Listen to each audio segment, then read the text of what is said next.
처음엔 그저 낡은 꽃병 한 점이 사라졌을 뿐이었어요. 그 다음엔 반지였고 마지막엔 제 실내였죠. 저는 그날 평소보다 훨씬 일찍 깨어났습니다. 이유를 잘 모르겠지만 한밤중에 꾼 이상한 꿈이 저를 깨웠거든요. 복도로 물을 가지러 가던 중 거실에서 희미하게 새어나오는 불빛을 우연히 보았어요. 제 며느리 민정의 발걸음은 조용하고 급박했어요. 분명 누군가 몰래 뭔가를 하고 있는 듯했죠. 저는 문 뒤에 숨어 지켜보았습니다. 그녀는 허리를 굽혀 TV 아래 수납장을 열더니 작은 파우치를 들고 있었습니다. 제 침실 서랍에 넣어두었던 저의 웨딩 선물을 담은 보석 주머니였어요. 바로 알아봤습니다. 이건 제 언니가 결혼 선물로 준 것이었어요. 저는 뛰어나가서 물어보고 싶었지만 다리가 바닥에 붙어버린 듯 움직이지 않았어요. 한편으로는 오해일 수도 있다는 생각, 다른 한편으로는 등골이 오싹해지는 한기 때문이었죠. 다음 날 아침, 제가 몰래 그 서랍을 열었을 때 제 웨딩링이 들어있던 작은 상자 완전히 사라졌습니다. 저는 그 상자를 아주 조심스레 넣어두었어요. 마치 다 잃어버린 결혼 생활과 우리 남편이라고 부르던 그 사람과의 정을 간직하듯이. 그런데 이제 그 어디에도 없어요. 저는 말하지 않았습니다. 단지 조용히 관찰했을 뿐이에요. 3일째 되는 날, 유리 장식장 안에 있던 도자기 꽃병 시어머니의 결혼 선물도 사라졌습니다. 5일째 되는 날, 거실에 걸려있던 가족사진 액자가 사라지고 대신 이상한 추상화가 걸려 있었죠. 누군가 새로 가져다 놓은 것 같았습니다. 이런 식으로 하나씩 제 기억의 조각들이 이 집에서 조용히 사라졌어요. 마치 누군가 제 기억을 은밀히 떼어내는 것처럼. 저는 스스로 묻습니다. 만약 언젠가 제 자신이 사라진다면 그걸 눈치채는 사람이 있을까요? 민정이 뭘 하고 있는지, 어디서부터 시작해야 할지 저는 알 수 없지만 분명 뭔가 이상하다는 걸 알아요. 그리고 저는 알아요. 제가 가만히 있으면 제 것이 아무것도 남지 않을 거라는 걸요. 그날 밤, 민정을 거실에서 정체를 숨기며 지켜본 이후로 제 마음은 평온하지 못했습니다. 제 자신이 지나친 상상을 하고 있는 건 아닐까 쉽게 넘겨보려 했습니다. 혹시 그녀가 잘못 집어든 건 아닐까? 아니면 저를 위해 잠깐 숨겨둔 걸 수도 있겠다 싶었죠. 하지만 시간이 흐를수록 그녀의 행동은 더 이상 무시할 수 없을 정도로 분명해졌습니다. 요즘 민정은 아침마다 부쩍 일찍 외출합니다. 요가하러 간다며 말했지만 저는 고개만 끄덕였을 뿐 깊이 묻지 않았어요. 그런데 참 이상해요. 그녀는 그간 운동을 좋아한 적도 없었고 꾸준히 하지도 않았는데 지금은 매일 아침 6시에 나가 8시쯤 돌아오기 시작했거든요. 저는 제 방 창가에 앉아 커튼 사이로 살며시 관찰했어요. 어느 날은 긴 코트, 모자, 선글라스를 쓰고 봄이었는데도 온통 꽁꽁 싸매고 택시를 타요. 집 앞 골목에 기다리고 있는 택시예요. 매번 그 모습을 볼 때마다 제 마음은 조금씩 얼어붙었습니다. 또 한 번은 제가 세탁실에서 수건을 개고 있었는데 우연히 민정이 창고 안에서 통화하는 소리가 들렸습니다. 목소리는 작았지만 급해 보였어요. 다 들을 수는 없었고 몇 마디만 들렸죠. 돈은 보냈어요. 근데 이번엔 좀 적게. 병원비가 너무 많이 나와서요. 저는 그대로 멈췄습니다. 손엔 여전히 접던 접시 닦는 습관이 들려 있었어요. 누구한테 돈을 보낸다는 거지. 병원비라니. 이 집엔 아픈 사람도 없는데. 아무 일도 못 들은 척하며 밖으로 나왔습니다. 민정은 곧바로 전화를 끊고는 저를 보며 어색하게 웃었어요. 어머니 뭐 찾으세요? 여기 먼지 많아요. 제가 치울게요. 저는 고개만 끄덕이고 조용히 돌아섰습니다. 하지만 속은 복잡했습니다. 저는 예전에 잘 보관해뒀던 물건들을 다시 확인하기 시작했어요. 제 결혼 반지, 남편의 시계, 시어머니의 실크 스카프 없어졌더군요. 심지어 손주의 세뱃돈을 모아두었던 틴케이스조차 한결 가벼워졌어요. 믿고 싶지 않았습니다. 하지만 점점 더 많은 증거가 나타났어요.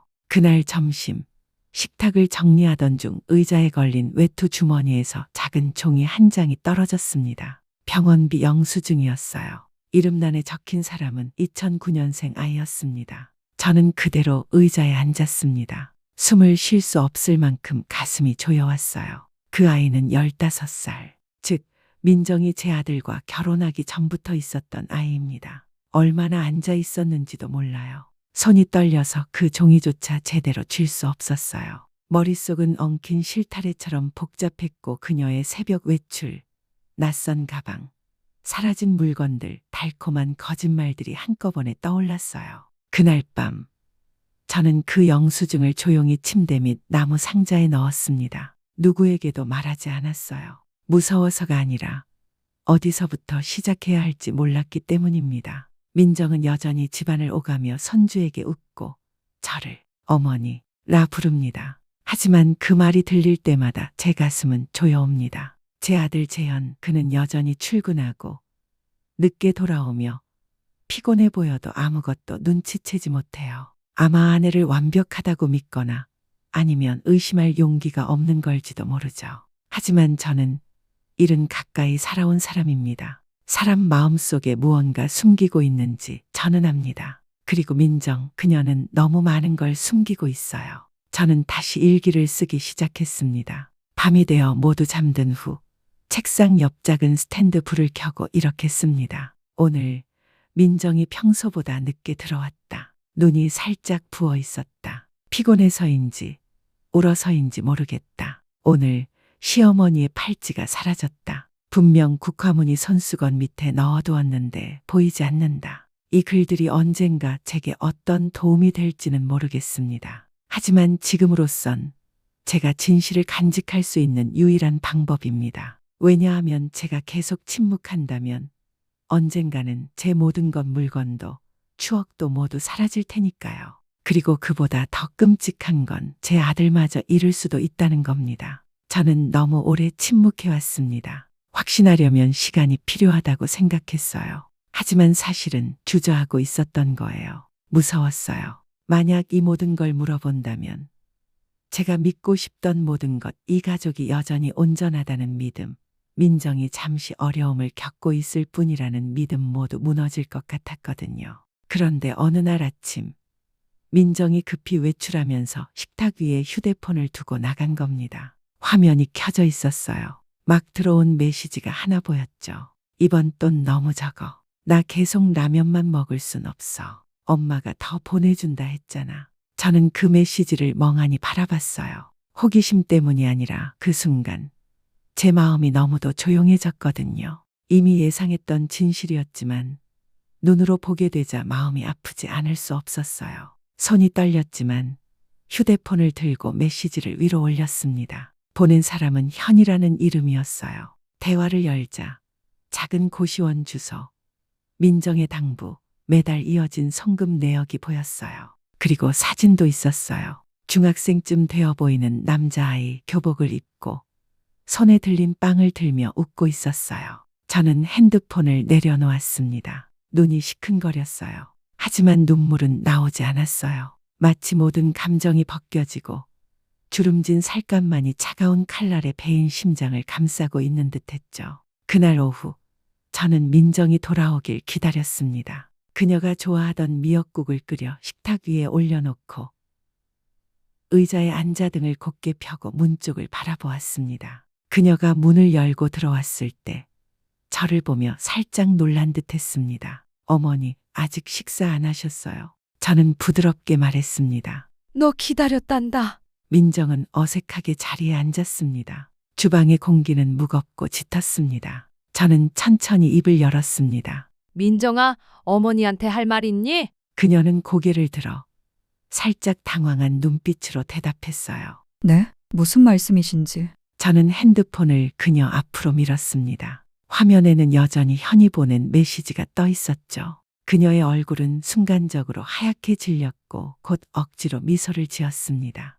아, 그건요. 그냥 예전에 남편 쪽 사촌동생이에요. 오해하지 마세요. 저는 그녀가 말을 끝내기 전에 조용히 말했습니다. 자식 있지, 그렇지? 그녀는 입을 다물었습니다. 손에 쥔 숟가락이 살짝 떨리고 있었어요. 그리고 그 아이를 키우려고 그동안 이 집에서 돈을 가져간 거니?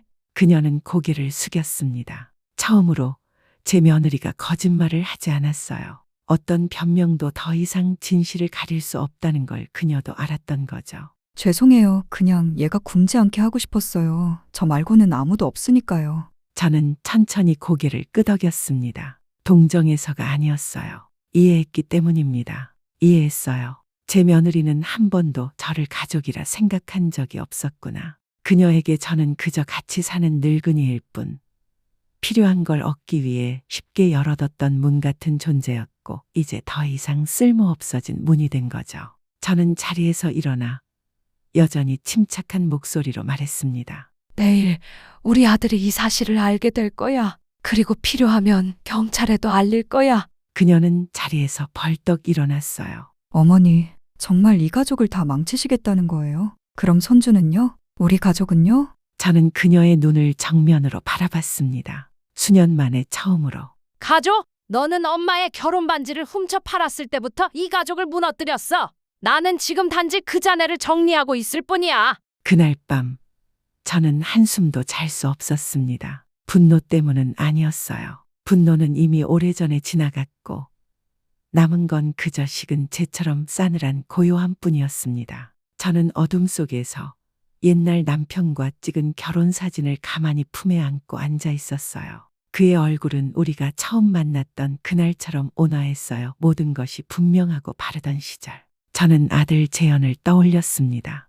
제가 사랑을 다해 키운 아이였죠. 말로 표현하진 않았지만 아이는 나쁜 아이가 아닙니다. 그저 약하고 지쳐있고 아마도 완벽한 가족이라는 환상을 너무 믿었던 거겠죠. 저도 그랬습니다. 하지만 결국 깨달았죠. 선이란 경계가 없으면 아무 의미가 없다는 걸요. 다음 날 아침, 저는 일찍 일어났습니다. 모두가 아직 자고 있을 때 오래전부터 간직해온 한복을 꺼내 입었어요. 특별한 날에만 입었던 옷이죠.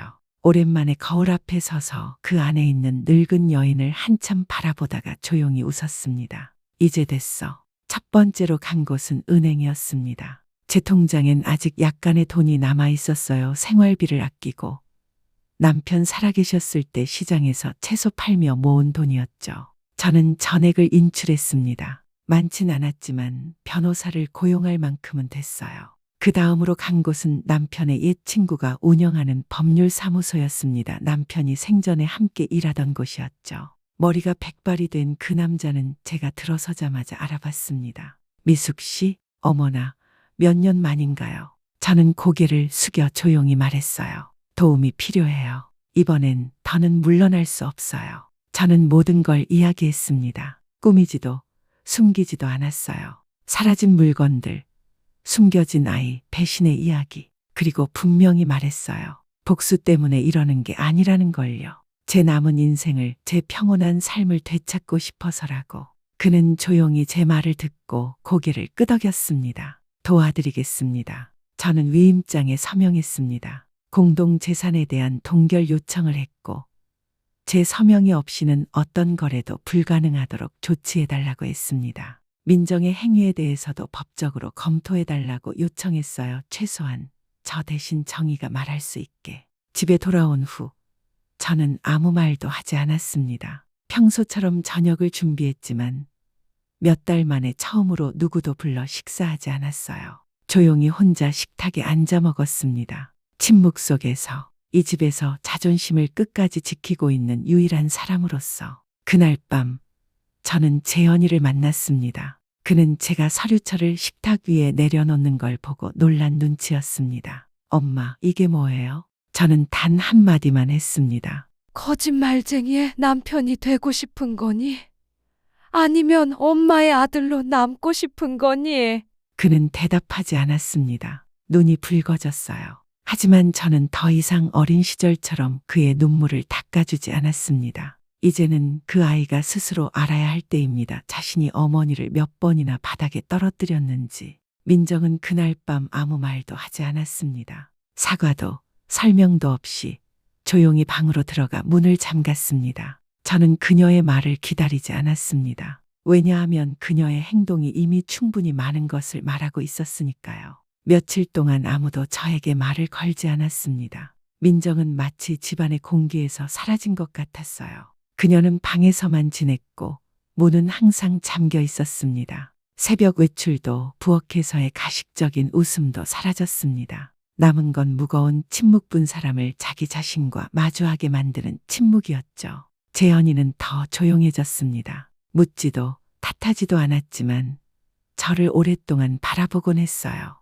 무언가 말하려다 말고 입술을 다무는 모습. 아마 그 아이도 알았을 겁니다. 말 몇 마디로 회복하기엔 너무 멀리 와버렸다는 거려. 일주일 후 변호사 사무실에서 전화가 왔습니다. 미숙 씨 고소장이 접수되었습니다. 경찰이 곧 진술을 받으러 연락할 겁니다. 그리고 민정 씨에게 공식 출석 통보서가 발송될 예정입니다. 저는 전화를 끊고 이상하리만큼 담담했습니다. 기쁘지도 승리한 기분도 아니었어요. 단지 어깨를 짓눌렀던 짐을 비로소 내려놓은 기분이었죠. 그날 오후 저는 차를 끓이고 탁자에 올려두었습니다. 민정의 방문을 가볍게 두드렸어요. 나와요. 얘기 좀 하자. 잠시 후 문이 열렸습니다. 그녀는 머리는 헝클어지고 얼굴은 수척해져 있었어요. 평소에 날카롭고 자신만만한 모습은 사라지고 벼랑 끝에 선 여자가 서 있었습니다. 저는 그녀의 눈을 똑바로 바라봤습니다.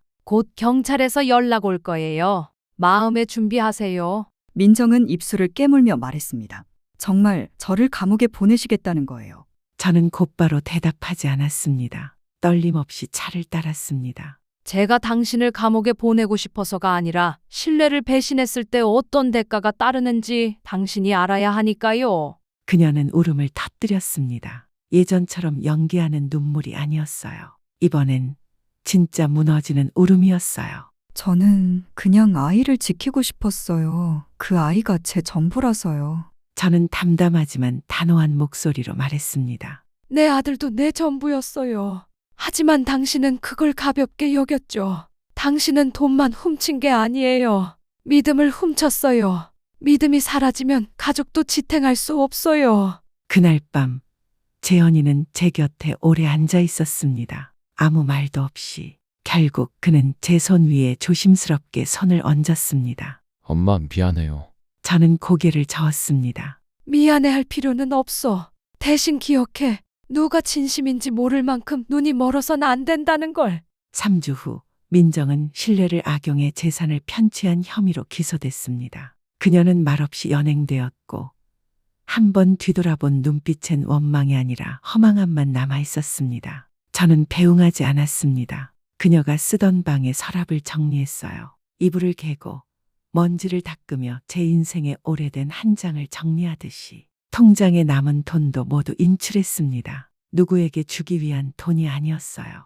오직 저 자신을 위해서. 저는 제주도로 가는 비행기표를 샀습니다. 예전에 남편과 함께 나중에 꼭 가자고 약속했던 곳이었지만 한 번도 가지 못했던 곳이었죠. 집을 떠나는 날 저는 식탁 위에 손편지 한 장만 남겼습니다. 엄마를 찾지 마라. 엄마는 화나지도 원망하지도 않아. 그저 남은 인생만큼은 오롯이 나 자신을 위해 살고 싶을 뿐이다. 그날 아침 법정은 생각보다 사람이 많았습니다. 저는 맨 앞줄에 앉아 두 손을 꼭 맞잡았습니다. 오늘 입은 회색 정장은 예전에 남편이 결혼 30주년 기념일에 사준 옷이었어요. 저는 그 옷을 아꼈어요. 마치 제 자존심의 마지막 조각처럼. 민정은 제 맞은편에 앉아 있었습니다. 저를 똑바로 보지 못하고 눈길을 피했어요. 그녀는 작고 떨리고 있었고 이 집의 주인이라 불렀던 그 당당하던 모습은 전혀 없었습니다. 제 아들 재현은 방청석 가운데에 앉아 있었어요. 지쳐 보이는 얼굴, 충혈된 눈. 저는 그를 오래 보지 않았습니다. 오래 보면 마음이 약해질까 봐요. 오늘만큼은 저는 약해지면 안 되니까요. 재판장이 질문을 하나씩 던지고 변호사는 증거를 하나씩 제시했습니다. 숨겨진 카메라, 영수증, 송금 내역, 은밀한 메시지들 모두가 공개되었습니다. 사라진 물건들, 빠져나간 돈. 왜 제가 가족 중 한 사람을 고발하기로 결심했는지도요. 증언하라는 요청을 받고 저는 천천히 자리에서 일어나 증인석으로 걸어갔습니다. 손은 여전히 떨렸지만 제 목소리는 그 어느 때보다 분명했습니다. 저는 한 엄마를 감옥에 보내고 싶어서 이러는 게 아닙니다. 저도 젊은 엄마였고 배고팠고 지쳤고 아이를 키우는 것과 제 삶 사이에서 수없이 갈등했어요. 저는 잠시 멈췄습니다. 누구도 말하지 않았습니다. 하지만 단 한 가지 제가 하지 않았던 게 있어요. 바로 저에게 집을 내어준 사람의 신뢰를 배신하는 일입니다. 저는 가난했지만 훔치지 않았습니다. 약했지만 속이진 않았어요. 저는 고개를 돌려 민정을 똑바로 바라봤습니다. 저는 제 손주를 사랑합니다. 하지만 그 아이가 배신의 대가가 무엇인지 모른 채 자라게 둘 수는 없습니다. 제가 법을 선택한 건 복수 때문이 아니라 너무 많은 엄마들이 침묵 속에서 무너졌기 때문입니다. 저는 그걸 끝내고 싶었어요. 재판장은 조용히 판결을 내렸습니다. 민정은 집행유예와 함께 민사상 손해배상 명령을 받았습니다. 그녀는 아무 말도 하지 않았고 고개를 숙인 채 법정을 빠져나갔습니다. 마치 그림자처럼 모두가 떠난 뒤 재현은 제게 달려왔습니다. 뭔가 말하려 했지만 저는 손을 들어 말렸습니다. 이 일은 눈물로 끝나는 게 아니야. 교훈으로 끝나야 해. 저는 등을 돌려 걸어 나갔습니다. 법정 밖의 햇살은 눈이 부셨지만 저는 그게 오히려 좋았습니다. 수년 만에 처음으로 저는 제 자신을 지켜냈다는 느낌이 들었어요. 내일이 어떤 날이 될지는 모르지만 오늘 저는 더 이상 침묵 속에 갇힌 사람이 아닙니다. 오늘 저는 목소리를 낸 엄마입니다. 이야기를 끝까지 들어주셔서 감사합니다. 오늘 이야기가 여러분의 마음에 조금이라도 닿았다면 잠시 시간을 내어 채널 구독 버튼을 눌러주세요. 그 작은 응원이 저희에게 큰 힘이 되어 앞으로도 더 깊고 의미 있는 이야기들을 전해드릴 수 있습니다. 그리고 아래 댓글란도 주저하지 말고 남겨주세요. 짧은 감상 한 줄, 오래된 기억 하나, 혹은 스쳐가는 감정이라도 좋아요. 여러분의 모든 이야기를 소중히 여기겠습니다. 이 이야기가 누군가에게 전해질 가치가 있다고 느끼셨다면 사랑하는 분들과 함께 나눠주세요. 어쩌면 지금 이 이야기가 누군가에게 꼭 필요한 위로가 될지도 모르니까요.